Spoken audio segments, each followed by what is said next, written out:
दोस्तों welcome to the legal parameter. दोस्तों आज हम एक टॉपिक के बारे में बात करेंगे। सबसे पहले तो मैं ये बता दूं कि this channel is made only for education purpose. दोस्तों अब हम आगे बात स्टार्ट करते हैं। वो ये है कि अब हम आज का टॉपिक जो है वो ये है कि जो मेंटेनेंस होता है उसके बारे में दोस्तों आज बात करेंगे। इसमें आज आपको बताने लायक ये बात है कि आम तौर पे ना कई बार बड़े फ़ोन आ जाते हैं, कई बार कोई पूछ लेता है। ज़्यादातर लोग यही क्वेश्चन पूछते हैं कि यार ये बताइए सर कि भाई कहने का मतलब है कि कल को जैसे अभी लड़की से शादी हुई, लड़की रहने लगी अलग अपनी मर्जी से। अब वो 10 दिन यहाँ रहती है और 20 दिन वहाँ रहती है अपने घर में। फ़ोन पे सारा सारा दिन बातें करती है और खर्चा भी देते हैं तो भी चिल्लाती है, सास ससुर को भी गालियाँ निकालती है, बुरा भला कहती है, तंग परेशान बहुत करती है। बुजुर्ग माँ बाप हैं उनके साथ भी अच्छे से व्यवहार नहीं करती है। तो बताओ क्या करें। अब उसमें यही चीज़ होती है कि वो पहले तो ये पूछते हैं कि वो क्या क्या कर सकती है। तो भाई बात सीधी सी आती है। सबसे पहले तो वो पुलिस में कंप्लेंट देती है।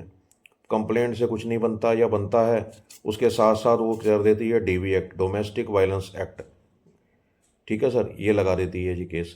उसके बाद में डीवी एक्ट के साथ साथ कंप्लेंट केस भी प्राइवेट भी फाइल कर देती है। फिर हम 125 जिसको सेक्शन बोलते थे सीआरपीसी का, 125 का मेंटेनेंस का, भर्त पोषण जो भी देते हैं वो अमाउंट का, कि हमें इतना पैसा मिल जाए, ये साथ में खर्चा मिल जाए, ये मिल जाए, वो मिल जाए, उसके लिए लगाते हैं।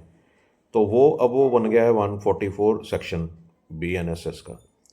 अब इसमें तो क्या है, आपको भी पता है कि भाई ये एक ऐसा सेक्शन बना हुआ है बीएनएसएस का, सेक्शन 144, कि जिसमें जी आप जो मर्जी आप जो मेंटेनेंस है वो बंदा मांग सकता है। जो बिल्कुल कमाने लायक नहीं है, दुखी है, घर पे बैठा है, 1 रुपए की कमाई नहीं है, वो अब उसमें वो अपने आप को ले लेते हैं।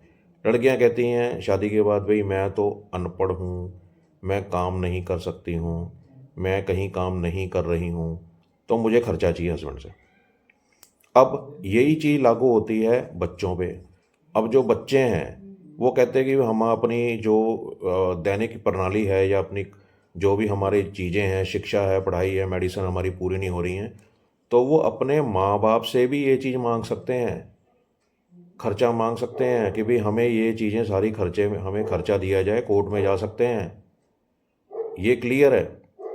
और जो बुजुर्ग माँ बाप हैं, अब सुन लो बात, अब जो बहुत बुजुर्ग हैं, जो बहुत बुजुर्ग हैं बेचारे, या बुजुर्ग हैं जिनसे जिनके पास कोई कमाई का साधन नहीं है, वो बच्चों पे डिपेंडेंट हैं। अब वो बच्चों से भी खर्चा मांग सकते हैं दोस्तों। वो कह सकते हैं कि हम इनसे खर्चा मांगेंगे, जैसे वाइफ जो है वो हस्बैंड से खर्चा मांगती है ना, तो ये भी खर्चा मांग सकते हैं। ये लॉ है, ये कानून है। अब बारी आती है कि इसमें जब एक बार एप्लीकेशन लग जाती है तो आपको पता ही है क्या होता है। अब मान लो लड़की ने शादी के बाद मतलब झगड़ा वगड़ा हो गया, घर चले गई और उसने उठा के ये लगा दी एप्लीकेशन। इसमें तो खर्चा बंध जाएगा। आपको पता है खर्चा बंध गया तो क्या होगा, या तो वो खर्चा देना पड़ता है, या फिर जेल यात्रा है, रिकवरी भी लगाते हैं, 100 कुछ होता है।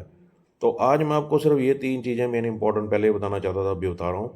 वो ये कि भाई 144 जो सेक्शन है उसका जो सब सेक्शन 4 है बीएनएसएस का, ये कानून जो है, इसमें आप की वाइफ आपसे खर्चा नहीं ले सकती है तब तक जब तक पहली चीज़, अगर कहते हैं कि भाई लाइफ के, जैसे वाइफ है उसके कोई किसी के साथ अफेयर चल रहे हैं बाहर, या कोई लफड़ा चल रहा है, आपने वो सिद्ध कर दिया, तो वो एडल्ट्री में आ गया कि वाइफ लिव्स इन एडल्ट्री।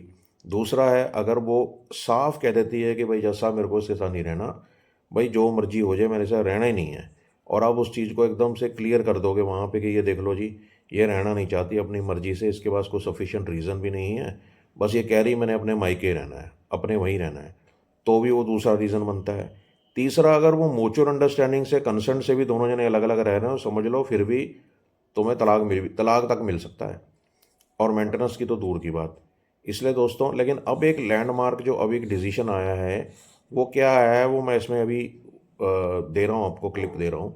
उसमें अभी रिसेंटली है, उसमें तो है कि जो सास ससुर हैं उन्होंने लगा दिया था केस। ठीक है जी, राजस्थान का है। उसमें जो उनकी मतलब डॉटर इन लॉ है, उस डॉटर इन लॉ को सास ससुर को ही 20,000 रुपये हर महीना देना पड़ेगा अब। ऐसा कानून आया है दोस्तों। तो इस तरह से जो है, आप इस चीज़ को समझें। ये लीगल कुछ एस्पेक्ट्स होते हैं दोस्तों, ये हर एक के लिए हैं। इसे समझना बहुत ज़रूरी है और ये एक सिंपल हिंदी में बताए जा रहे हैं दोस्तों आपके लिए। तो इसको जितना हो सके शेयर करो दोस्तों, ताकि किसी और को भी इसका फ़ायदा मिल सके। Thank you.